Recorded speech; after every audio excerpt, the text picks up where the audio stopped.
Hi there, Richard here again. Tonight's Bible nugget is not so much a passage or a verse in the Bible, but it's the fact that He is risen. He is risen indeed. And also to talk about some proofs of the resurrection, that it really happened.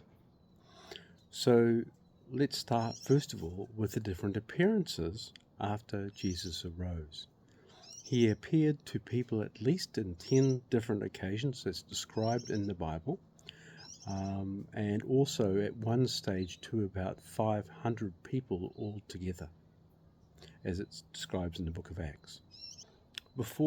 At the time when Jesus was crucified, the disciples and all of them, and in fact, in one of the appearances, all of the disciples are in an upper room, and Jesus suddenly appears amongst them. And they were in that place because they were scared and afraid and concerned for what the Jews would do to them, that the Jews would try and kill them. But after that, they started to be, after those days that Jesus was with them, they were incredibly bold. And they were preaching in the synagogues, and they were preaching all over the place the good news of Jesus, his death, and his resurrection. So there was distinct changes in the lives of the disciples. Suddenly they went from grief to joy, as Jesus himself has actually prophesied in Matthew, that they would go from grief to joy. Is because of the resurrection, we find out that there's certain people who become believers specifically because of that. One of those is the brother of Jesus himself, James. He wasn't a believer before. In fact, none of his brothers and sisters were before. And then after the resurrection, suddenly James is one of the main believers in Jerusalem.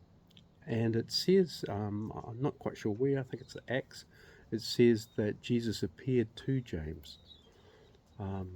So there's that. And then, of course, there's Paul the Apostle, basically, who said that he had direct revelation of Jesus.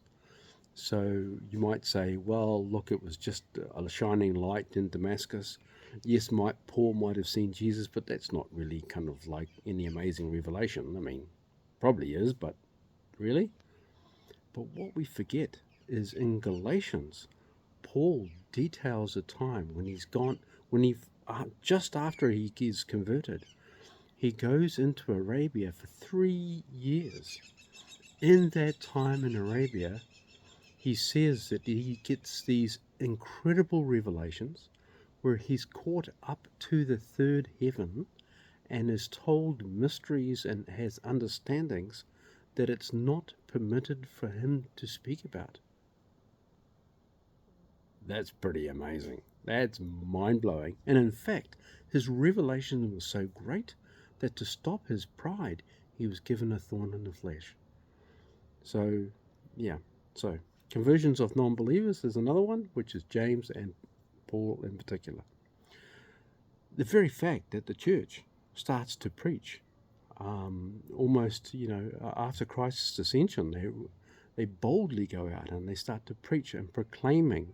And what are they proclaiming? They're proclaiming the crucifixion of Christ, but they're also proclaiming the resurrection of Christ. And they are sticking to that.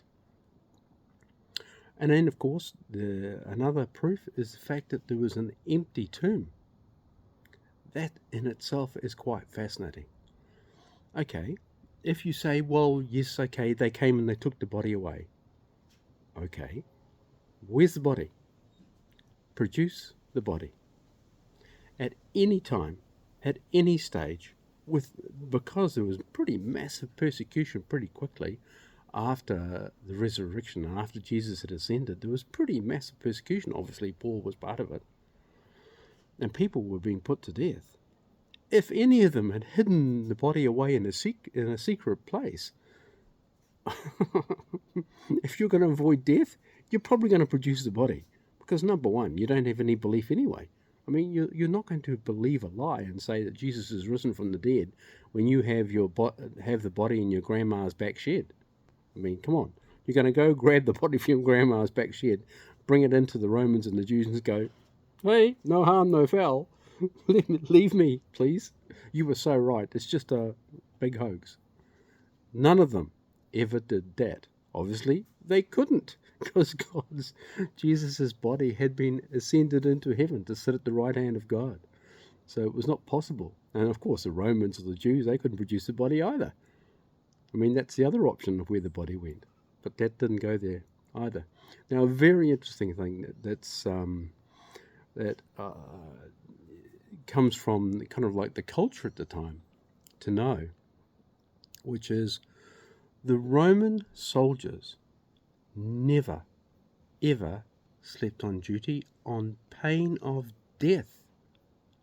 They would have been crucified if they were found asleep.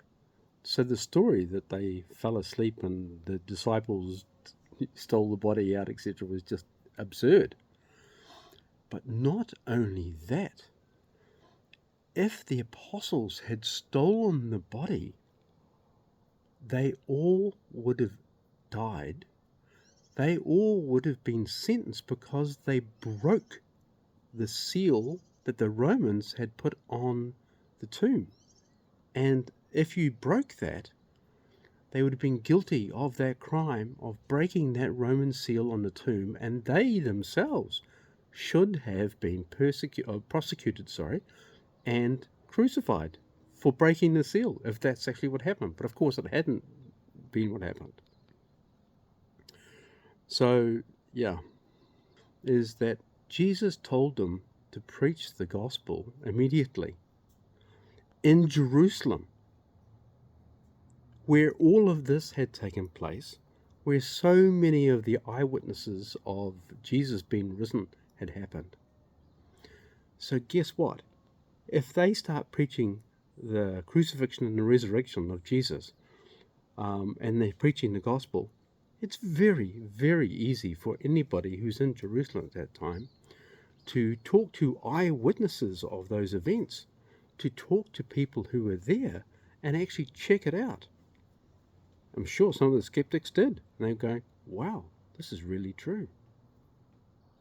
And the other thing, from the Jews and the Romans' perspective, if they had stolen the body, or they had access to the body, or they found the body or anything, of course, to discredit the whole thing, they could have easily just produced the body of Jesus as he was risen and now in heaven at the right hand of God. Impossible to do so. The other thing to bear in mind, I think, is so we go back to Saul, who became Paul, and consider the fact, how could Paul demonstrate such an intimacy with Jesus's teachings unless he had met the resurrected Christ and been told about such things as what happened during the Last Supper, and also quite detailed stuff about his life and ministry?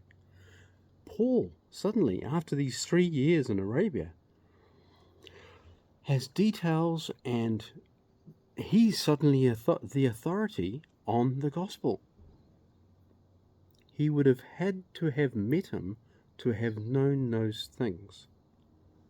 Yeah, and also he sees himself in 1 Corinthians 11:23, for I have received from the Lord what I have passed on to you.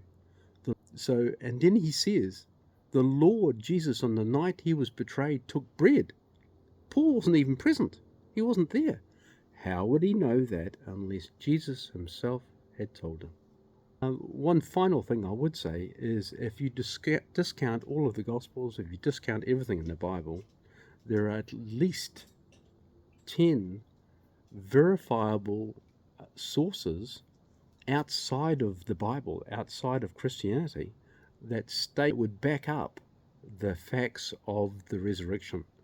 There's a guy called Josephus who lived in 80-90-ish. He was a Jew, and he wrote histories for the Romans. There's a guy in the 2nd century, I believe, I can't remember his name, but there's about 10 independent sources outside of Christianity that say that these events really happened. Anyway, that's some hopefully thought-provoking things to think about. Thanks for your patience today. It's gone a bit longer, but he has risen. Never forget. It's fantastic. Thank you.